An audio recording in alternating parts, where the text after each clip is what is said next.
The Whitmore family found me through an agency that catered to what they called discerning clientele, which meant rich people who wanted perfect strangers to raise their children. I was 24, freshly certified in early childhood education, and desperate enough for rent money that I didn't ask too many questions when the salary came with 5 zeros. The interview took place in their penthouse apartment in Manhattan. All floor-to-ceiling windows and furniture that looked like it belonged in a museum. Diane Whitmore sat across from me in a cream-colored chair that probably cost more than my car. Her blonde hair swept into a chignon, so perfect it could have been sculpted. Her husband Marcus stood by the window, checking his phone every 30 seconds, a man whose time was clearly too valuable to waste on nanny interviews. "We need someone who understands discretion," Diane said, her voice smooth as silk and just as cold. "Someone who can follow instructions precisely.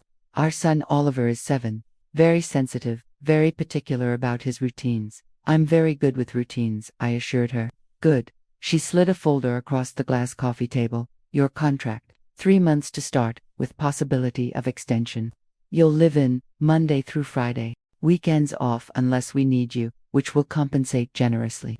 Oliver's schedule is outlined on page 4. I flipped through the contract, my eyes catching on the salary more than I'd made in a year at my last job. But it was page 7 that made me pause. A list of house rules, single-spaced, 2 pages long. Most were standard: no unauthorized visitors, maintain professional boundaries, respect family privacy. But one stood out in bold text. The basement is strictly off-limits. For safety reasons, the door remains locked at all times. This is non-negotiable. "Safety reasons?" I asked. Marcus finally looked up from his phone. "Old building. Structural issues, we're having it renovated, but it's not safe right now. Insurance liability, and all that. Just needs to stay locked until the work is done." Diane's smile didn't reach her eyes. "Do we have an understanding, Miss Chen?" I thought about my studio apartment in Queens, about the student loans, about the fact that I'd been applying for jobs for 3 months with no luck. I thought about how a 3-month stint with a wealthy family would look on my resume. "Yes," I said, "we have an understanding." Diane's smile widened a fraction. "Wonderful. You start Monday. I'll email you Oliver's schedule. Oh, and one more thing." She leaned forward slightly. "Oliver has night terrors, very common in children his age. If you hear any disturbances at night, just let him work through it. Don't go to him unless he calls for you specifically. We've found that intervention only makes it worse." I should have asked more questions. I should have wondered why a 7-year-old's mother would tell a caregiver not to comfort a frightened child. But I just nodded and signed on page 12. My signature sealing something I didn't yet understand. The apartment by daylight was a shrine to perfection. White walls, white furniture, white marble floors that showed every speck of dust. Abstract art hung in the hallways, the kind that cost thousands and meant nothing. Oliver's room was the only space with color. Pale blue walls, educational posters arranged in precise rows, toys organized in clear bins labeled by category. Even his bookshelf was arranged by height and color. Oliver himself was a small, solemn child with his mother's blonde hair and his father's watchful dark eyes. He didn't speak when I introduced myself, just studied me with an intensity that seemed wrong for someone so young. He was thin, too thin and pale, in a way that suggested he didn't see sunlight often.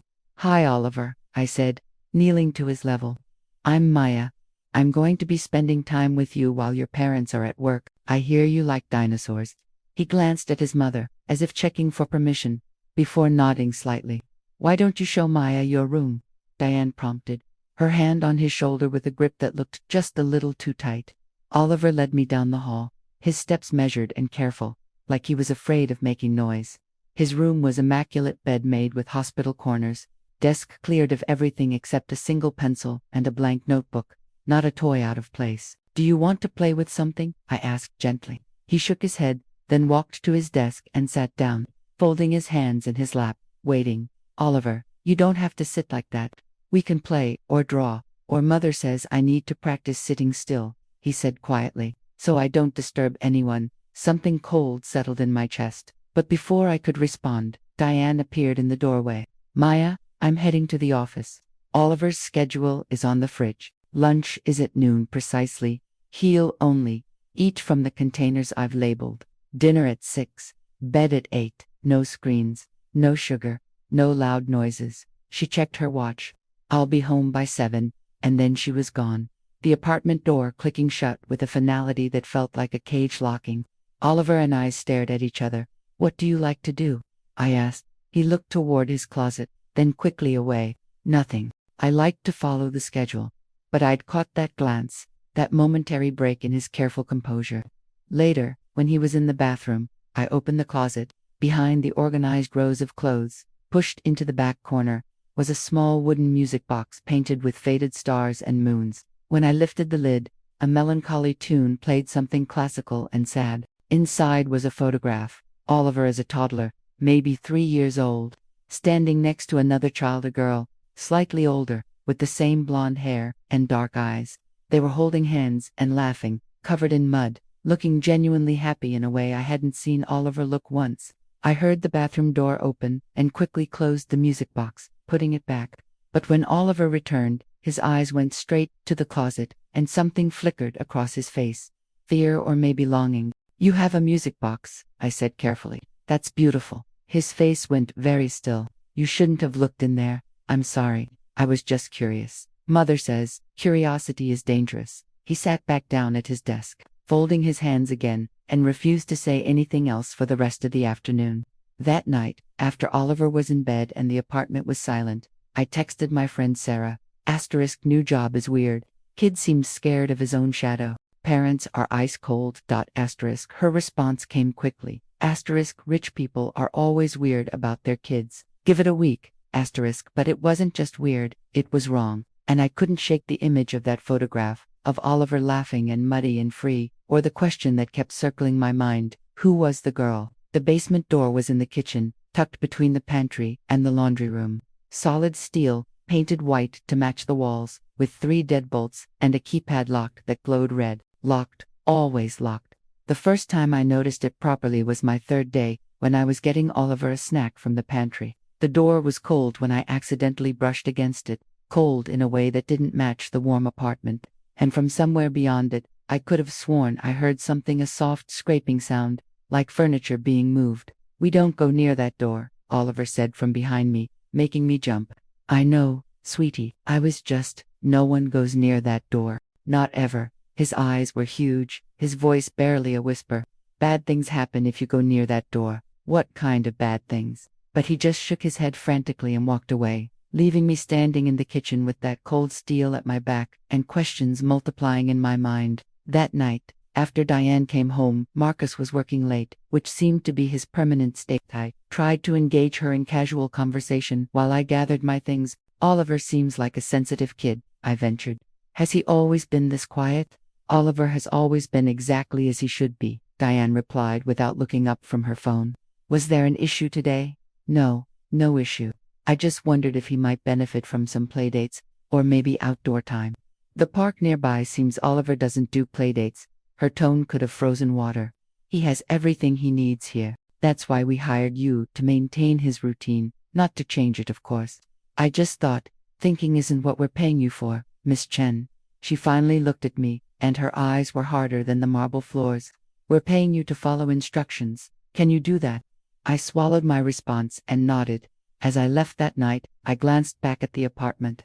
In one window, I could see Oliver's room, dark except for a nightlight. But in another window, was it my imagination, or did I see a shadow moving, something too tall to be Oliver, in a part of the apartment I hadn't seen anyone use? The subway ride home was crowded and loud, but all I could hear was Oliver's voice. Bad things happen if you go near that door. Clue number 1 revealed itself on Friday of my first week, hidden in the most obvious place, the family photos that lined the hallway. I'd walked past them dozens of times without really looking.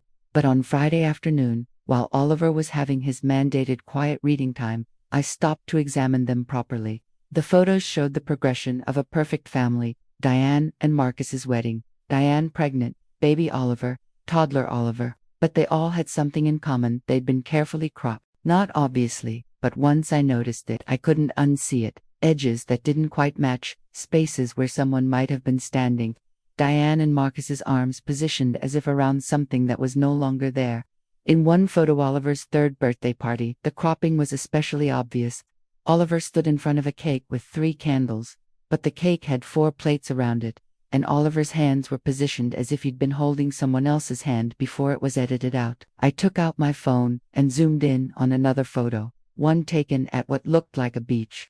In the sand beside Oliver's feet, barely visible, was the edge of something that looked like a sandcastle too large and complex for a 3-year-old to have built alone. "What are you doing?" I spun around. Diane stood at the end of the hallway, her expression unreadable. "Just admiring your family photos," I said, hoping my voice sounded steadier than I felt. Oliver was such a cute baby. She walked toward me slowly, her heels clicking on the marble. Yes, he was. She reached past me and straightened a frame that didn't need straightening. "These are private memories, Miss Chen, not for study." I wasn't studying them. I know exactly what you were doing. Her voice dropped. "You were looking for something wrong, something to satisfy whatever little conspiracy theory is forming in your head." She turned to face me fully. "Let me save you the time and energy. Every family has painful memories they'd rather not revisit. Every family has losses. The healthy thing, the mature thing is to move forward, to focus on the present, not the past." "What loss?" I asked before I could stop myself. Something flashed in Diane's eyes, anger, or fear, or both. "That's none of your business. Your business is Oliver. Present-day Oliver. The child who exists right now and needs care, not ghost hunting in old photographs." She walked away, but as she passed Oliver's door, she paused. "I think it's best if you don't come in on Monday. Take the weekend to consider whether this position is a good fit for you. I'll have your answer by Sunday evening." I wanted to protest, to explain that I hadn't meant anything by it, but she was already gone, disappeared into the master bedroom, door closing with a decisive click. I gathered my things and let myself out, my hands shaking. In the elevator down, I pulled up my photos and zoomed in on the picture I'd secretly snapped of Oliver's birthday photo. In the background, barely visible in a mirror's reflection, I could see part of a banner that read, "Happy 3rd birthday, Oliver," and the rest was cut off. Oliver and who? I spent the weekend obsessing. I pulled up every public record I could find on the Whitmores. Diane Whitmore, née Sterling, 42, VP at a financial firm. Marcus Whitmore, 45, senior partner at a law firm. 1 child, Oliver, age 7, enrolled in a private school I'd never heard of. 1 child, officially, publicly, but that photograph with the 2 children was real. The music box was real. The cropped photos were real. I called Sarah and told her everything. "Maybe it's a dead sibling," she suggested. "Maybe they had another child who died and they're just trying to move past it." Then why all the secrecy? Why crop her out of every photo? Why lock the basement? "Maya, you're spiraling. Maybe you should just take the weekend to chill and decide if you want to keep this job or not. Because if you go back there asking questions about conspiracy theories, you're going to get fired." She was right, but I couldn't shake the feeling that something was deeply, terribly wrong. On Sunday evening, I called Diane. "I'd like to continue working with Oliver," I said. "I apologize if I overstepped. It won't happen again." There was a long pause. Then, "I'm glad to hear it. Oliver has grown comfortable with you, and we'd hate to disrupt his routine. I trust we understand each other now." "Yes, Mrs. Whitmore. Good. See you Monday." But as I hung up, I didn't feel relieved. I felt like I'd just promised to ignore something I shouldn't ignore, to stay silent when I should speak up. That night, I dreamed of locked doors and children's laughter echoing from somewhere far away. Monday started, normally Oliver eating his measured breakfast. Me following his schedule to the minute, both of us moving through the white apartment like ghosts. But at 2:47 p.m., during Oliver's educational enrichment hour, something changed. We were at the kitchen table working on a math worksheet when Oliver suddenly went very still. His head tilted slightly, like he was listening to something I couldn't hear. "Oliver, you okay?" "She's awake," he whispered. A chill ran down my spine. "Who's awake?" He didn't answer, just stared at the basement door. And then I heard a soft thump from below, like something falling. Then another. Then silence. "Oliver," he stood up abruptly, walked to the basement door, and pressed his small hand against it. "I'm here," he said softly. "I'm still here." The lock pad beeped. Once, twice, 3 times. Someone was trying to enter the code from the other side. I grabbed Oliver, pulling him back. "We need to go to your room." "But she needs, now." Oliver, I practically carried him to his room, my heart hammering. Behind us, the beeping continued, faster now, increasingly frantic. Then it stopped. The apartment fell silent again. I knelt in front of Oliver, gripping his shoulders. Who is down there? His eyes filled with tears. I'm not supposed to tell. Mother says if I tell, bad things will happen. Worse things than already happened. Oliver, please, who is in the basement? My sister, he whispered, and started to cry. My sister Lily, she's been down there for 2 years, and I'm not allowed to talk about her, and I'm not allowed to go to her. And Mother says she's there because she was bad, because she didn't follow rules, because she was too loud and too messy and too much trouble. Mother says if I'm bad like Lily was, I'll go down there too. The room seemed to tilt. Your sister is in the basement, right now, he nodded, tears streaming down his face. She has a bed and books and food. Mother brings her food, but Lily's not allowed to leave because Mother says the world isn't safe for girls like her. Girls who don't listen, girls who ask too many questions. He grabbed my shirt, but she's so sad. Maya, I hear her crying at night. I hear her trying to get out, and I can't help her. I'm too scared. I pulled him into a hug, my mind racing. A child, locked in a basement for 2 years. This wasn't discipline or structure or even abuse in the traditional sense. This was imprisonment. This was kidnapping of her own daughter. Oliver, listen to me. I'm going to help Lily. I'm going to get her out, but I need you to be brave, okay? He pulled back, his face pale. Mother will know. She always knows. She has cameras. Cameras. He pointed to the corner of his room. I looked up and saw its a tiny lens, barely visible, mounted near the ceiling. She watches. She always watches. She knows we're talking about Lily right now. The apartment door slammed open. Diane's voice echoed down the hall. Maya. Diane stood in the living room, her phone in her hand, her face a mask of cold fury. Behind her, Marcus had appeared the first time I'd seen him during the weekday. His presence felt deliberate, threatening. I gave you a second chance, Diane said quietly, which was somehow more terrifying than if she'd screamed. I gave you clear instructions, and you couldn't help yourself, could you? You had to dig. You had to ask questions. You had to turn my son against me. There's a child in your basement, I said, my voice shaking but loud. Your daughter. You're keeping her locked up. I'm protecting her, Diane snapped. I'm keeping her safe from a world that would destroy her. Lily has ... problems, behavioral issues, violent outbursts. She's a danger to herself and others. The schools couldn't handle her. The therapists couldn't handle her. This is the only way. That's not true, Oliver said from the hallway, his small voice cutting through. Lily didn't have problems. She was fun. She was happy. She made too much noise and she didn't follow the schedule and you hated it. You hated that you couldn't control her. Marcus stepped forward. Oliver, go to your room. No. Oliver moved to stand beside me. I'm not leaving Maya, and I'm not pretending about Lily anymore. Diane's composure cracked. Everything I've done has been to protect this family. Lily was going to ruin everything, our reputation, our standing, our peace. She was chaos and disruption and embarrassment. Down there, she's safe. She's contained. She has everything she needs. She's a child, I shouted. She needs freedom, sunlight, other people. You can't just lock away your daughter because she's inconvenient. I can do whatever is necessary to maintain order in my home, Diane said coldly. And you, Miss Chen, are finished here. Marcus, call building security. I'm calling the police, I said, pulling out my phone. Marcus's hand shot out and grabbed my wrist, squeezing until I dropped it. I don't think so.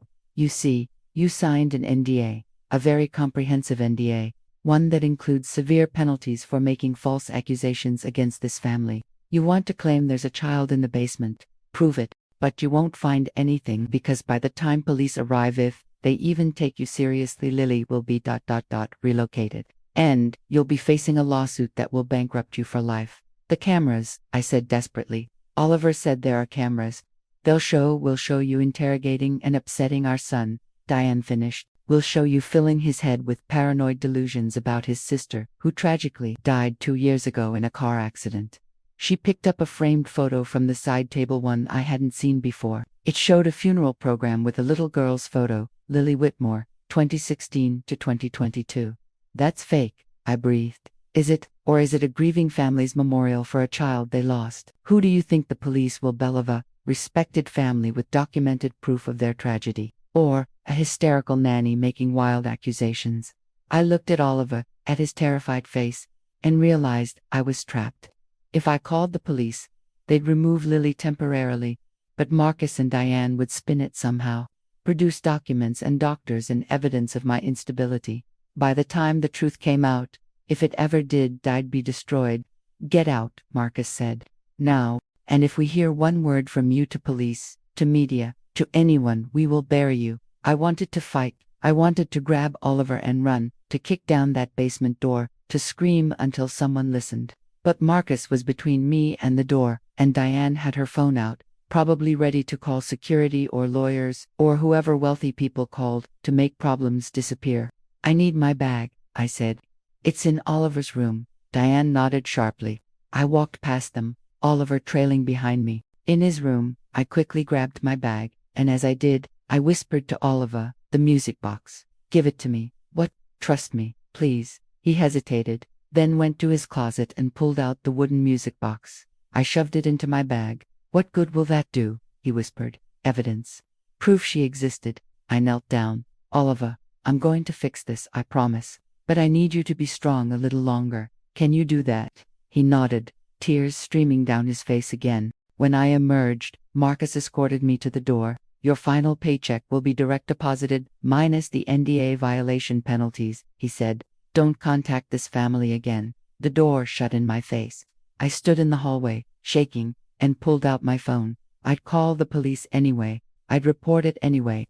My phone buzzed. A text from an unknown number. I have photos of you outside a elementary school last week. I have records of a dismissed stalking complaint from your ex. I have a former employer who will say you were fired for inappropriate behavior with children. Try to report us, and I'll make sure every news outlet in the city runs these stories. You'll never work with children again. You'll be lucky if you don't go to jail. Walk away. My blood ran cold. It was all lies, but it didn't matter. They had money and lawyers and connections. They'd built a trap before I even knew I was walking into one. I rode the subway home in a daze. Sarah called 3 times before I answered. They're keeping their daughter locked in the basement, I told her, and there's nothing I can do about it. Clue number 2 came from the music box itself. I spent that whole night examining it, looking for anything that might help. The classical tune it played was Brahms' Lullaby.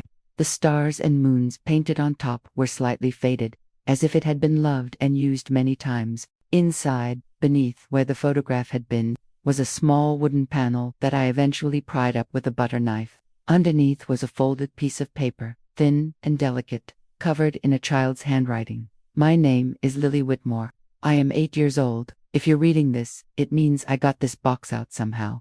I've been in the basement for 183 days. Mother says I'm here because I'm bad, because I don't follow rules, because I'm too loud and asked too many questions, but I don't think that's true. I think she put me here because she's scared of me. I heard her talking to Father about it before she locked me down here. She said I was going to ruin everything and that they'd worked too hard for their life to let me destroy it. She said I was an image problem and that it was better if people thought I died. The funeral was fake. I watched it on Mother's iPad that she brings down sometimes. Everyone was crying for me, but I'm not dead. I'm right here, under their feet, and nobody knows. Oliver knows. He's too scared to help me, and I don't blame him. Mother told him, if he tells anyone, he'll end up down here with me. There's a code to the door, 091422, Oliver's birthday. But there are other locks too, ones I can't reach. If you find this, please help me. Please tell someone I'm real. Lily. My hands shook as I read it. 91,422. September 14th, 2022. Would make Oliver 7. Which tracked, but this note said Lily had been down there 183 days at the time of writing. That was nearly 2 years ago. I photographed the note from every angle, photographed the music box, photographed everything. Then I spent hours researching lawyers, victim advocates, any organization that might help a locked-away child whose parents had faked her death. Every single one told me the same thing, without physical evidence that Lily was currently in that basement. Without cooperation from Oliver, a minor, who couldn't testify against his parents without their permission. Without any legal grounds for a search warrant, there was nothing they could do. The funeral record, death certificate, and the Whitmore's resources made my claims look like either a misunderstanding or a malicious lie. "You need to forget about this," Sarah said on day 3. "Maya, you tried. You really tried. But you can't save everyone." But I couldn't forget Lily's note, written in careful child's handwriting, folded and hidden in a music box as her last desperate message to the world. I couldn't forget Oliver's face when he said, "She's so sad. Maya. I hear her crying at night." I couldn't forget that somewhere in Manhattan, a 10-year-old girl was locked in a basement while the world thought she was dead. For 3 months, I tried everything. I reported to Child Services the case was closed due to insufficient evidence. I contacted reporters, none would run the story without corroboration. I even hired a private investigator with money I didn't have, but he couldn't get near the building without risking arrest for stalking. Marcus Whitmore made good on his threats. A story ran in a local paper about a disturbed former nanny making false accusations against a grieving family. My name wasn't mentioned, but everyone in the industry knew it was me. Job interviews dried up. References went cold. I was toxic. By month 4, I was broken, and ready to give up. That's when Oliver called me. His voice was barely a whisper. "Maya, are you still there? Are you still trying to help Lily?" "Oliver, how did you? I took Mother's old phone. She doesn't know I have it." "Maya, Lily's getting sicker. She coughs all the time now. The basement is cold and damp and I think she has pneumonia or something. Mother just gives her medicine and tells her to be quiet." He was crying. "I can't let her die down there. I can't." "Oliver, listen carefully. Can you open the door? The code is 091422, right?" "Yes. But there are other locks, deadbolts. I'm not tall enough to reach them, and they need keys." He paused. "But I know where Mother keeps the keys. In her safe. I've watched her open it. Can you get them?" "I can try. But Maya, if she catches me, double quotes, I know it's scary. But Lily needs you to be brave. Can you do this?" A long pause. Then, "Yes, I can do it. Tomorrow night, Mother and Father have a charity gala. They'll be gone for hours. I can get the keys then. But Maya, you have to come. You have to be here to get Lily out. I can't do it alone. Oliver, if I come to your building, they'll call the police. Use the service entrance. Building B, around the corner. I'll prop the door open at 8 o'clock. Take the service elevator to the penthouse. I'll let you in." It was insane. It was illegal. It would probably end with me in jail.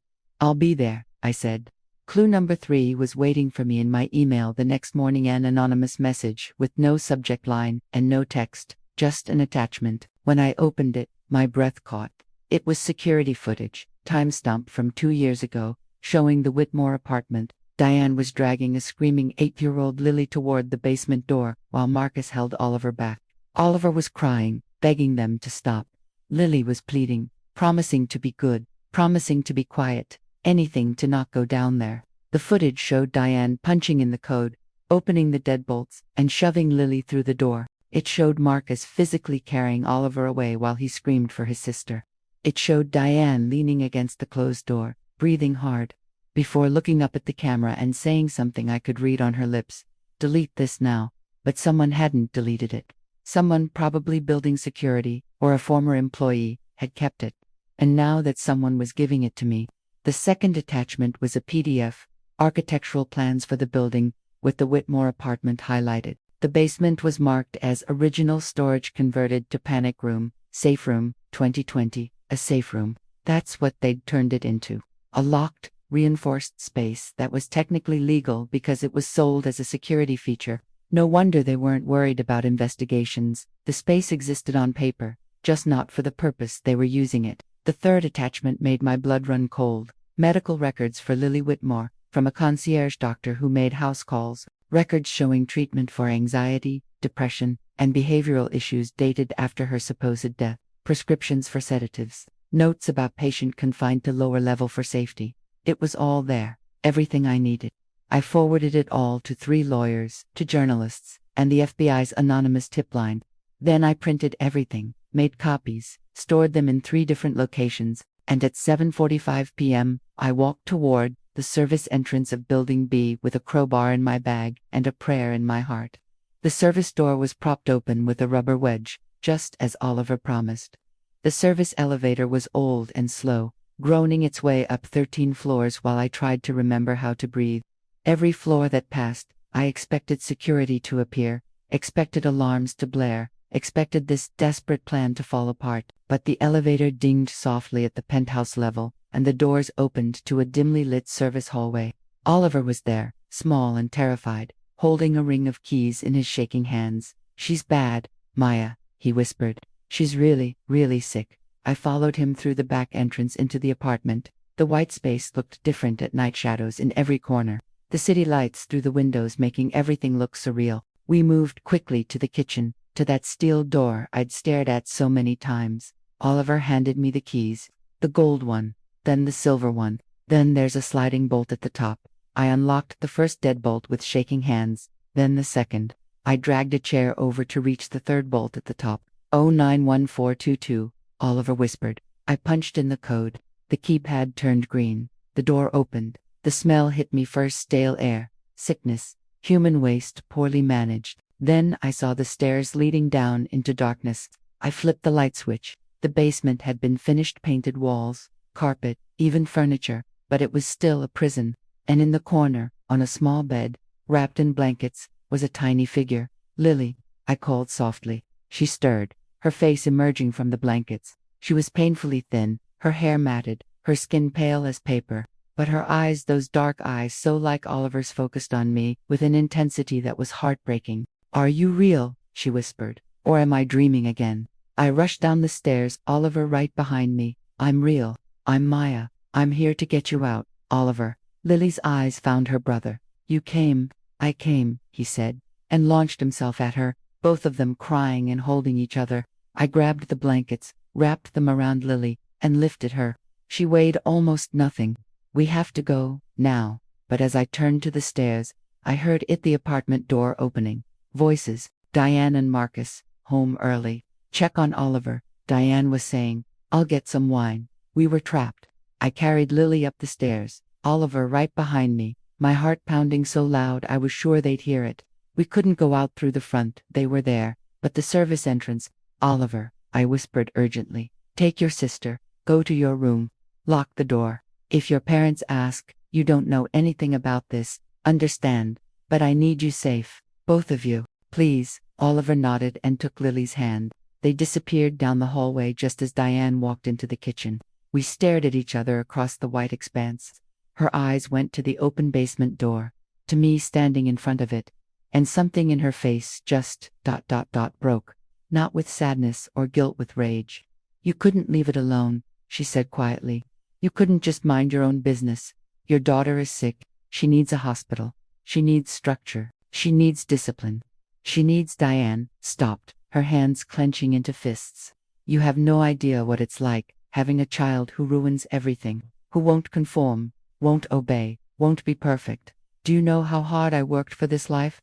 The right schools, the right marriage, the right image. And Lily was going to destroy it all with her tantrums and her mess, and her constant questions and her refusal to be what she was supposed to be." Marcus appeared behind her. Diane stopped talking. But she couldn't stop. The words pouring out like poison finally released. "She was 8 years old and she told the teacher I hit her. She told other children that I was mean. She started drawing pictures of me as a monster. My reputation was crumbling because I had birthed a defiant, ungrateful, impossible child.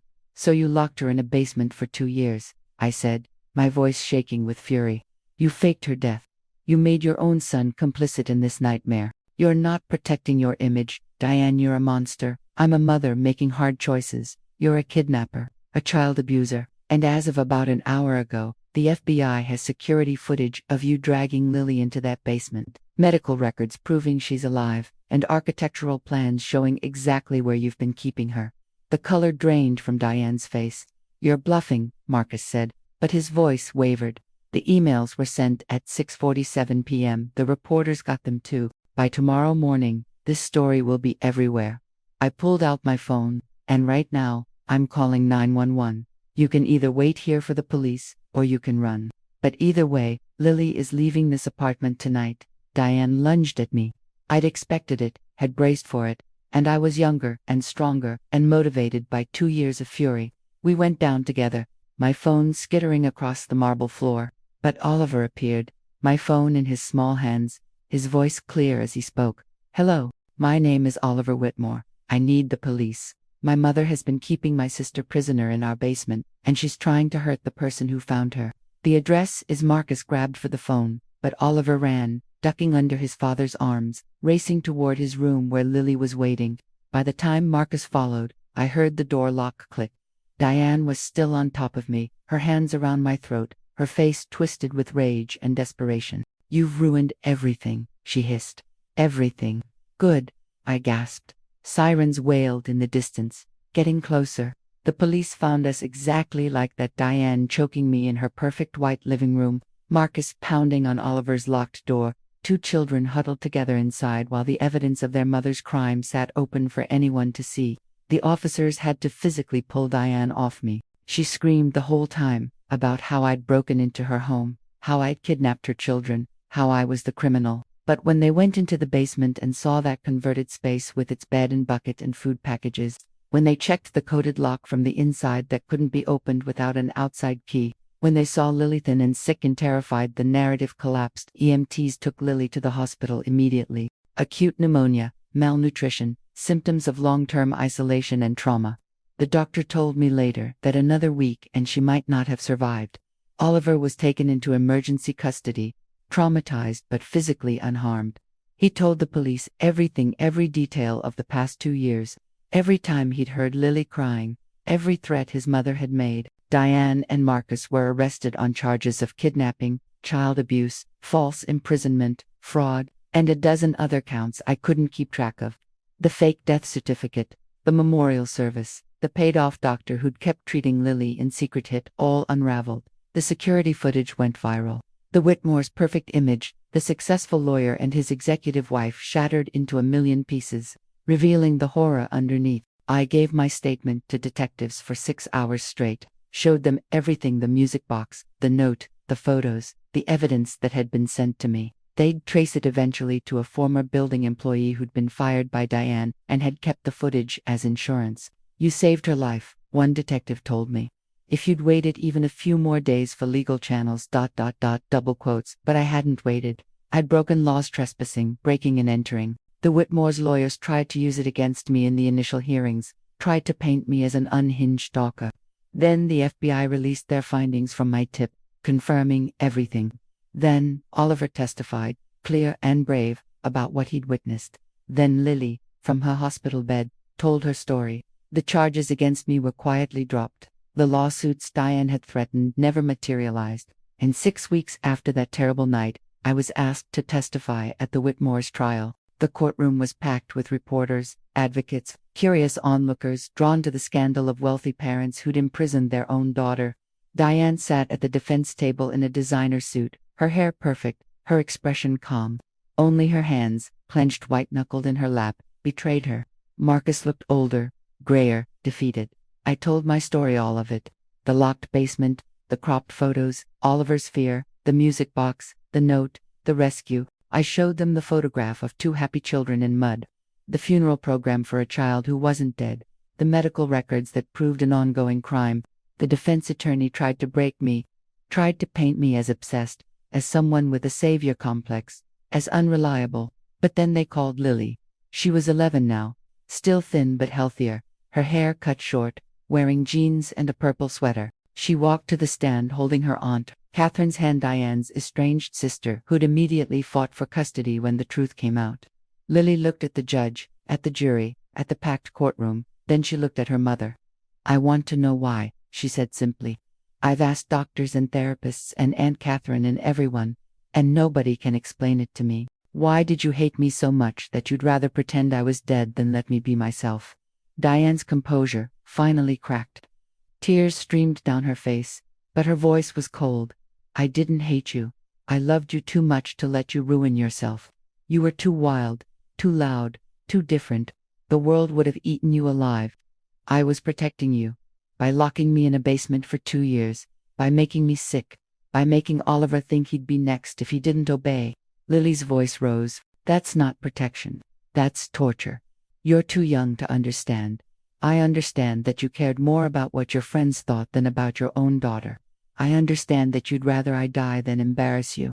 I understand that you're never going to admit you were wrong." Lily turned to the judge. "I don't forgive her. I don't want to forgive her. I just want her to never be able to hurt another child the way she hurt me." The courtroom was silent. The defense rested without calling Diane to the stand. The jury deliberated for 3 hours. Guilty on all counts. Diane Whitmore was sentenced to 25 years. Marcus got 15 for conspiracy and accessory charges. Their appeals were denied. Their assets were frozen pending restitution to Lily and Oliver. The case became shorthand for a new kind of abuse, not the physical violence people imagined, but the suffocating control of parents who valued appearance over humanity, who couldn't accept children who didn't fit their perfect image. 2 years after the trial, I visited Lily and Oliver at their Aunt Catherine's house in Connecticut. It was chaotic in the best way, a golden retriever barking in the yard, toys scattered on the floor, the smell of something burning in the kitchen where Catherine was attempting to bake. Lily answered the door. She'd grown, filled out, looked like a normal 13-year-old with braces and a band t-shirt and paint under her fingernails. "Maya." She hugged me tightly. "I finished it. Come see." She dragged me to her room, messy, colorful, covered in art and posters and all the chaos her mother had tried to eliminate. On her desk was a wooden music box, repainted with bright stars and swirling galaxies. "I fixed it up," she said. "I kept the original photo inside, the one of me and Oliver when we were happy, but I wanted it to look different now. Less sad." She opened it. Brahms' Lullaby played, but somehow it sounded different in this bright, messy room. Lighter, free. "Do you have nightmares?" I asked gently. "Sometimes, but Aunt Catherine says that's normal, that healing takes time." Lily picked up the music box. "I used to think I was the problem, you know, that I was wrong somehow, that maybe Mother was right and I just needed to be fixed. But therapy helped me understand that I wasn't broken.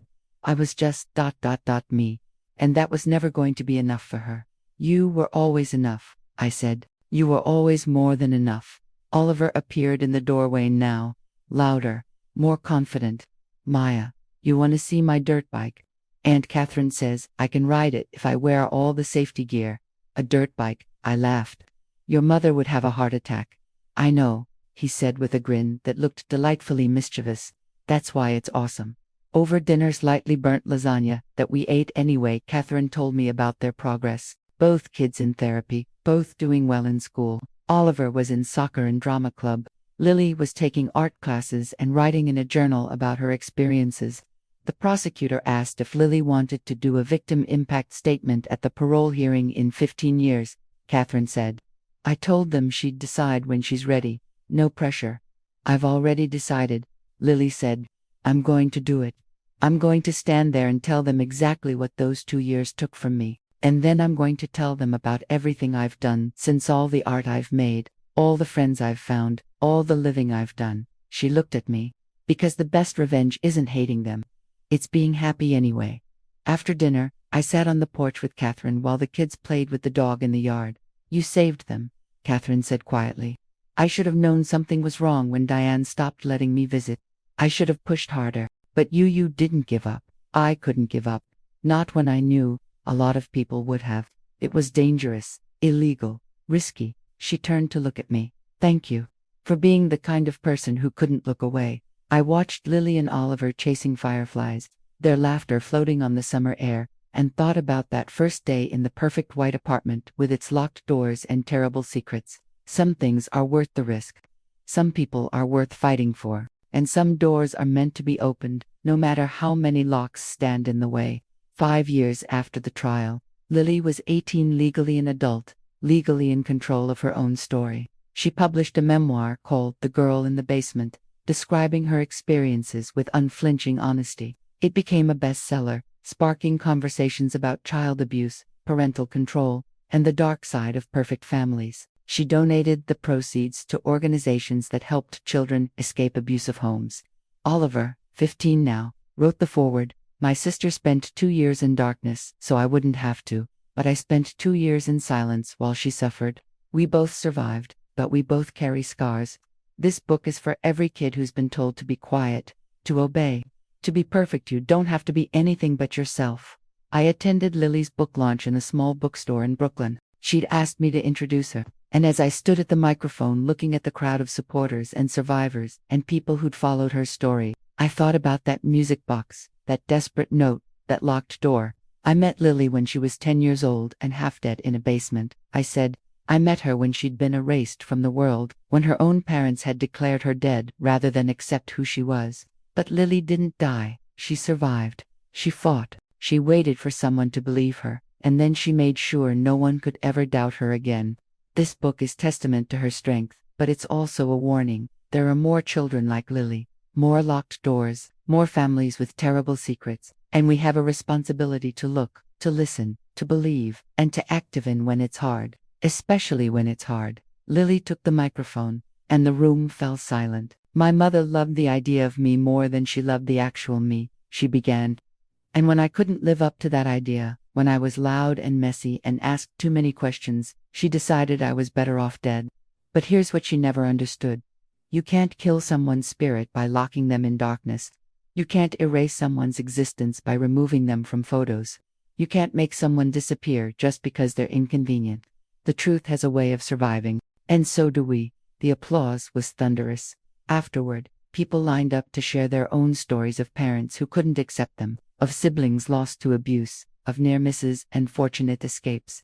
Lily listened to each one, signing books, offering hugs, being the person she'd needed when she was 8 years old, and begging not to be locked away. That night, the four of us, me, Lily, Oliver, and Catherine, sat on the roof of Catherine's brownstone, looking at the city lights, passing around a box of donuts. Do you ever forgive them? Oliver asked suddenly. In your head, I mean, when you think about mother and father. Lily was quiet for a long moment. I don't forgive them. I don't think I ever will. But I also don't let them define me anymore. They tried to make me small, tried to hide me away, tried to pretend I didn't exist. And look at me now, writing books, telling my story, refusing to be erased. She smiled. The best way to beat people like them isn't to forgive them. It's to become everything they tried to prevent you from being. Oliver nodded slowly. I'm still working on that part. You've got time, Catherine said. Both of you have all the time in the world now. I left that night with a signed copy of Lily's book, the inscription reading, to Maya, who heard me crying in the dark and refused to stop listening. With love and gratitude, L. The music box sat on my shelf at home now, repainted by Lily with those bright galaxies.